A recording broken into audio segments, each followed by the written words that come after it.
नमस्कार, आप देख रहे हैं जोहार झारखंड और मैं हूं आपके साथ सुकन्या सिंह। करीब 2 महीने बाद रांची का सबसे बड़े हॉटस्पॉट में संक्रमण कम हुआ है। इसके साथ ही हिंदपीढ़ी के कई इलाकों में धीरे धीरे छूट मिलनी शुरू हो गई है। आगे आने वाले कुछ दिनों में हिंदपीढ़ी पूरी तरह से कंटेनमेंट जोन मुक्त हो जाएगा।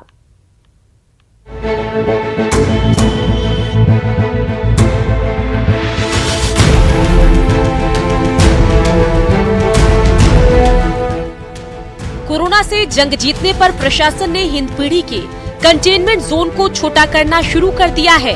हालांकि कंटेनमेंट जोन से बाहर आने वाले इलाकों को फिलहाल बफर जोन में रखा गया है, लेकिन यहां अभी सभी आवश्यक वस्तुओं की दुकानें खुलने लगी है। रांची के अन्य इलाकों की तरह यहां सुविधाएं भी बहाल हो चुकी है। जो इलाके अभी भी कंटेनमेंट जोन में हैं, वहां आज से ही मेडिकल सर्वे का काम शुरू कर दिया गया है।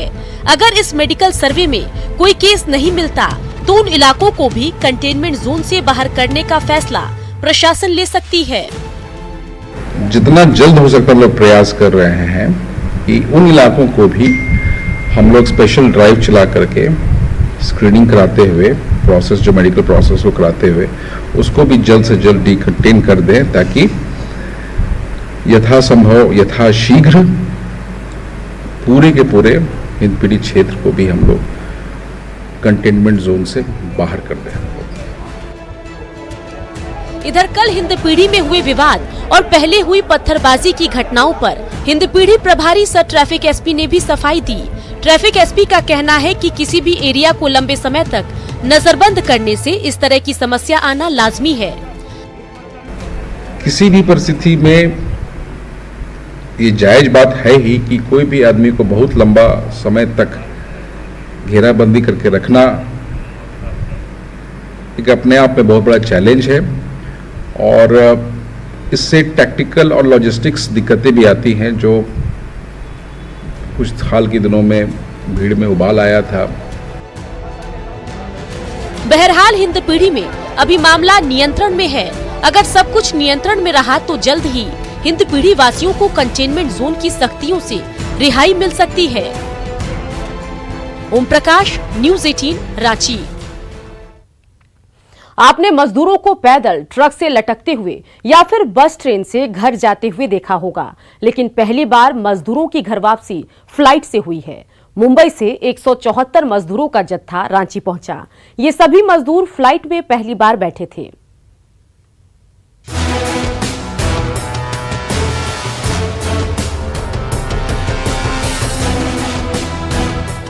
खुश हूँ कि मैं पहली बार प्लेन चढ़ी। थोड़ा डर भी लग रहा था। पहली बार आए जिंदगी में, पहली मरते बैठे।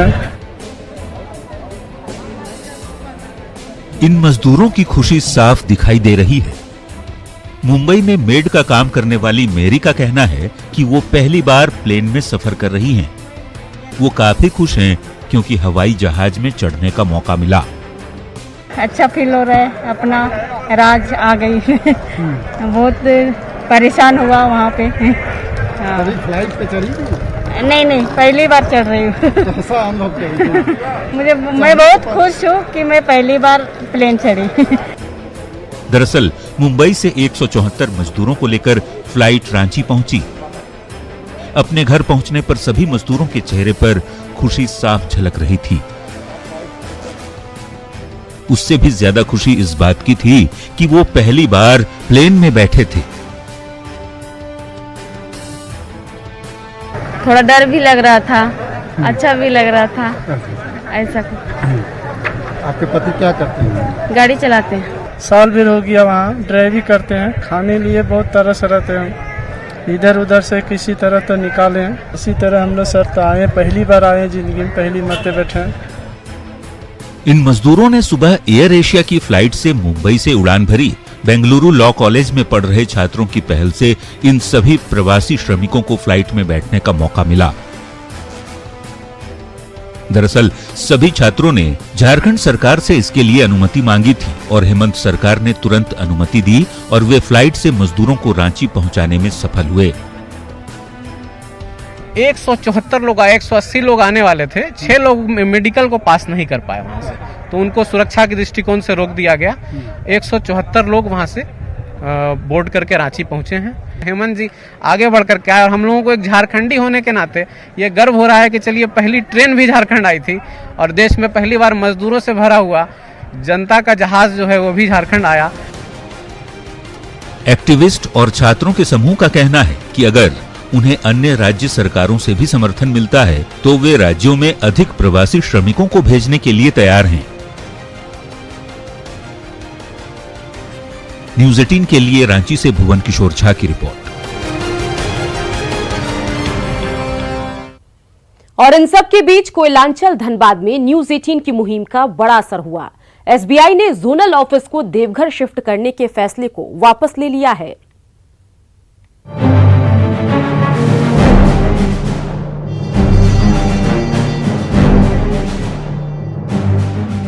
एसबीआई का जोनल ऑफिस अब धनबाद से देवघर शिफ्ट नहीं होगा।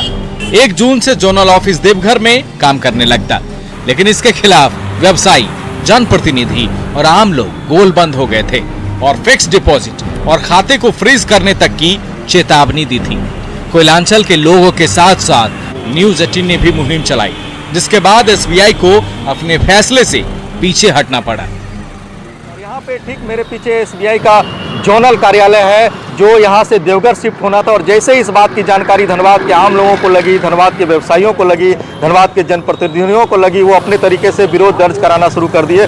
और विरोध इस तरह कारगर साबित हुआ कि देर रात चेयरमैन को पत्र जारी करके ये कहना पड़ा कि धनबाद में स्थित एसबीआई का जोनल कार्यालय देवघर शिफ्ट नहीं होगा। जोनल ऑफिस की शिफ्टिंग रुकने के बाद कोयलांचल के लोगों में खुशी है। Jharkhand industry and trade association ने इसे लेकर न्यूज़ 18 का शुक्रिया अदा किया है। धन्यवाद आप लोगों को देना चाहता हूँ न्यूज़ 18 को। तो न्यूज़ 18 ने जिस तरह से समाचार को स्प्रेड किया, जिस तरह से समाचार को दिखाया और उससे एक माहौल बनाने में बहुत आसानी हुई, और आज के दिन न्यूज़ 18 का बहुत बड़ा योगदान है कि जो भी बड़े बड़े व्यवसायी हैं 24,000 करोड़ रुपए उनका इस बैंक में एफडी है। अगर वो अपने अकाउंट फ्रीज कर लेते या अकाउंट क्विट कर लेते तो इस बैंक को खासा नुकसान होता। हालांकि न्यूज़ 18 की पहल और व्यवसायियों की पहल रंग लाई और अब ये जोनल कार्यालय देवघर शिफ्ट नहीं होगा। दिलीप कुमार, न्यूज़ 18 धनबाद। कोरोना बंदी में ऑनलाइन सर्फिंग से साइबर क्राइम में बेतहाशा बढ़ोतरी हुई। सबसे ज्यादा स्कूली छात्र इसके शिकार हो रहे हैं, जो अनजाने में ही ऑनलाइन क्लासेस के दौरान हैकर्स के संपर्क में आ रहे हैं।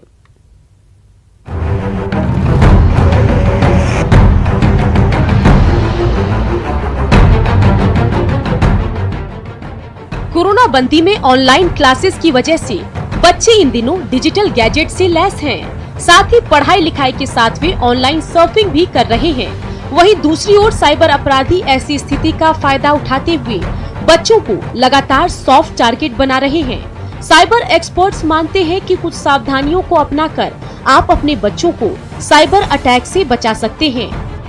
किसी भी अवांछित लिंक्स पर क्लिक न करें, किसी भी अनजान को डिजिटल दोस्त न बनाएं। अभिभावक सर्फिंग के बाद गैजेट्स की हिस्ट्री चेक करें। बच्चों के गैजेट्स में बैंक या जरूरी डिटेल्स ना हो। हैक या ब्लैकमेलिंग की स्थिति में पुलिस को जानकारी दें।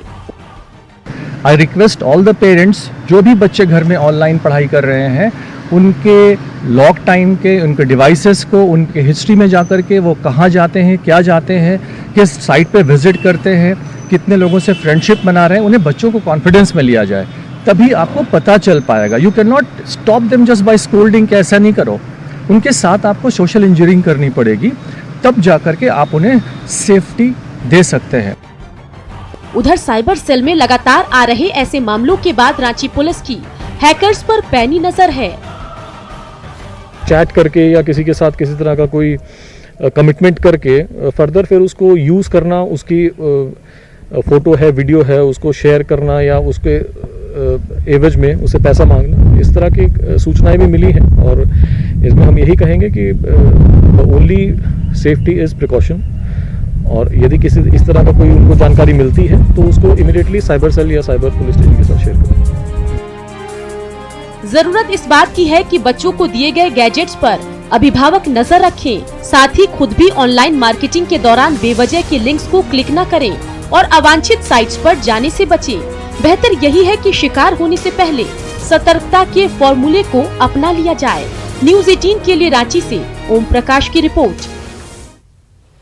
पश्चिम सिंहभूम में मुठभेड़ में सुरक्षा बलों ने पीएलएफआई के एरिया कमांडर चंपा और उसकी पत्नी के साथ 3 नक्सलियों को मार गिराया। वहीं मुठभेड़ में घायल एक नक्सली को इलाज के लिए अस्पताल में भर्ती कराया गया है। साथ ही 2 उग्रवादियों को भी गिरफ्तार किया है।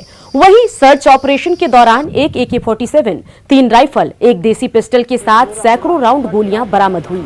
एसपी ने बताया कि पौड़ाहाट के मनमारू पहाड़ी पर पीएलएफआई कमांडर अजय पूर्ति और चंपा के दस्ते की सूचना मिली थी। इसी सूचना पर जिला पुलिस और सीआरपीएफ के जवानों ने सर्च ऑपरेशन चलाया, लेकिन इस दौरान नक्सलियों ने फायरिंग शुरू कर दी। सुरक्षा बलों की जवाबी कार्रवाई में 3 नक्सली ढेर हुए हैं। आईजी ऑपरेशन साकेत कुमार सिंह ने एक बार फिर नक्सलियों से सरेंडर करने की अपील की है। नक्सलियों के शव मृत अवस्था में पाए गए। घटनास्थल के सर्च के दौरान 5 हथियार, जिसमें एक AK-47, 3 315 के राइफल और 1 देसी पिस्तौल, इसके अलावा सैकड़ों की संख्या में गोलियां, लेवी से संबंधित काफ़ी दस्तावेज, पीएलएफआई संगठन का जो एक रसीद और पर्चा, इसके अलावा किन किन लोगों से और किन किन व्यवसायों से लेवी वसूल करना है, इससे संबंधित भी दस्तावेज जो है हम लोगों ने घटनास्थल से जब्त किए। निश्चित तौर पर वो बैकफुट पे होंगे और नहीं हुए तो आगे चल के हमने पहले भी इनको मैसेज किया था कि मुख्य धारा में शामिल हो। एसपी साहब बार बार ये विभिन्न माध्यमों से ये सूचना उनको तक पहुंच रही है कि मुख्य धारा में शामिल हो और हथियार के बल पे गांव वालों को डराना धमकाना बंद करें, सरेंडर करें।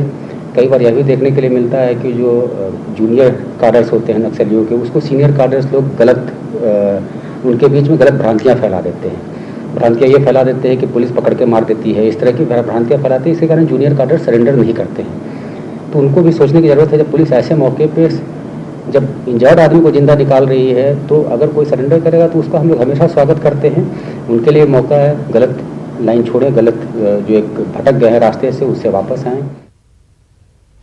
कोरोना संकट में एक और तो लोग परेशान हैं, लेकिन इस लॉकडाउन से रांची का मौसम अपने पुराने रंग में लौटने लगा है। बदलते मौसम पर बिरसा कृषि विश्वविद्यालय रिसर्च भी कर रहा है, जिसके नतीजे सुकून देने वाले हैं।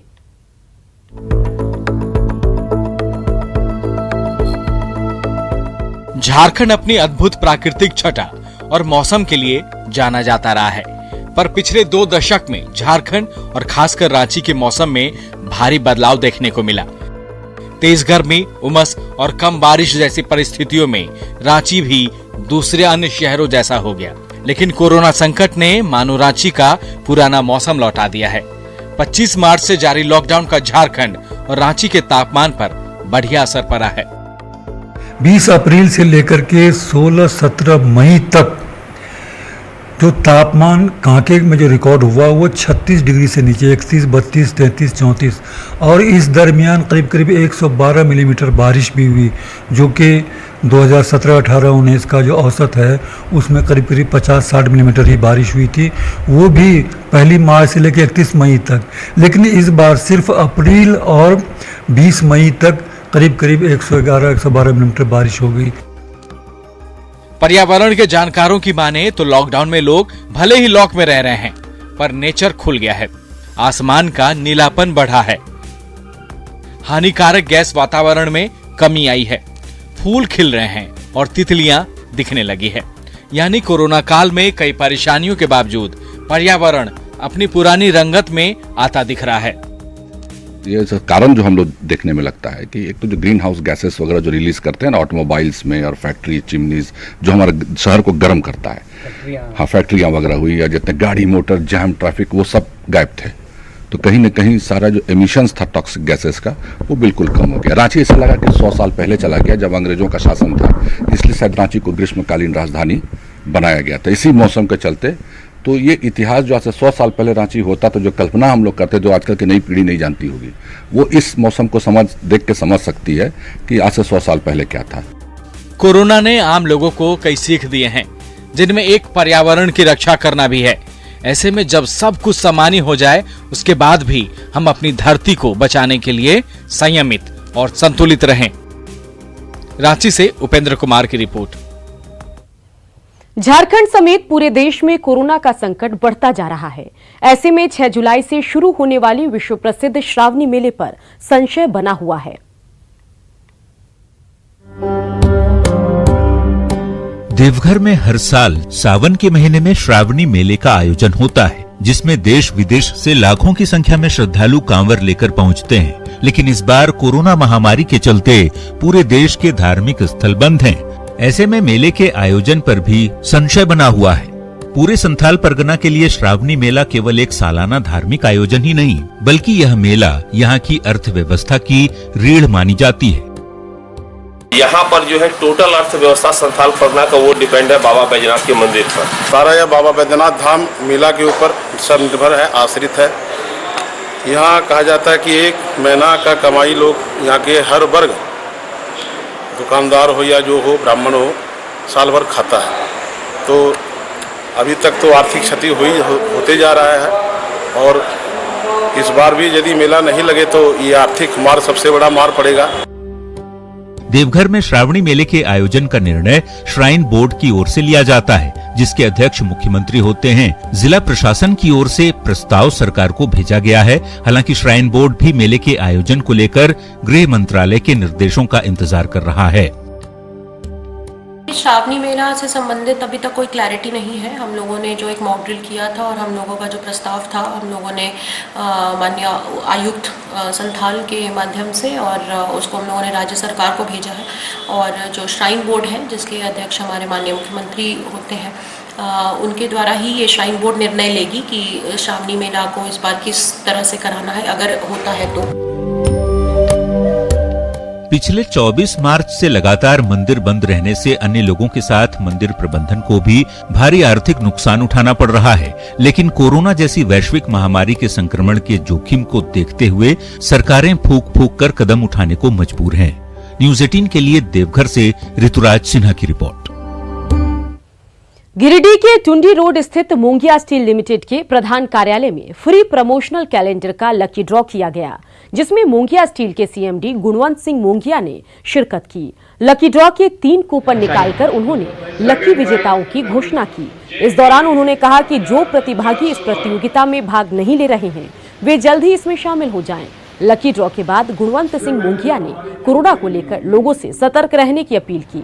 गुणवंत सिंह मोंगिया ने कहा कि सभी लोग मास्क का प्रयोग अवश्य करें, साथ ही सोशल डिस्टेंसिंग सबसे ज्यादा जरूरी है। हम चाहते हैं कि लोग स्वस्थ रहें, सुरक्षित रहें और जल्दी से जल्दी इस बीमारी से हम लोग दूर कर पाएं, ताकि हम लोग स्वस्थ रहें, सुरक्षित रहें और कामकाज भी साथ में करें। इसके लिए मास्क लगाना बहुत ज़रूरी है।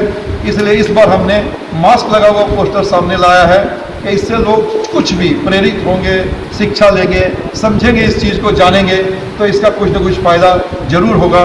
और आम आदमी को ये समझना होगा कि अब काम में जाना है तो मास्क जरूरी है सबसे पहले। और दूसरी बात, सोशल डिस्टेंसिंग और साथ साथ में सैनिटाइज़र का उपयोग, इन सब चीज़ों को ध्यान रखते हुए जितने हम लोग कोशिश करेंगे, हम लोग बीमारी को दूर करेंगे, उतने ही ज़्यादा हम अपने देश के लिए भी अच्छा करेंगे और देश हमारा स्वस्थ हो, सुरक्षित हो और सभी काम पर लगे हम लोग। हजारीबाग के दनवा घाटी में आज 2 ट्रकों की टक्कर में एक ट्रक में सवार चालक, उपचालक समेत 3 लोगों की मौत का मामला सामने आया। मामले की जानकारी पर पुलिस मौके पर पहुंची और तीनों शवों को कब्जे में लेकर छानबीन में जुटी है।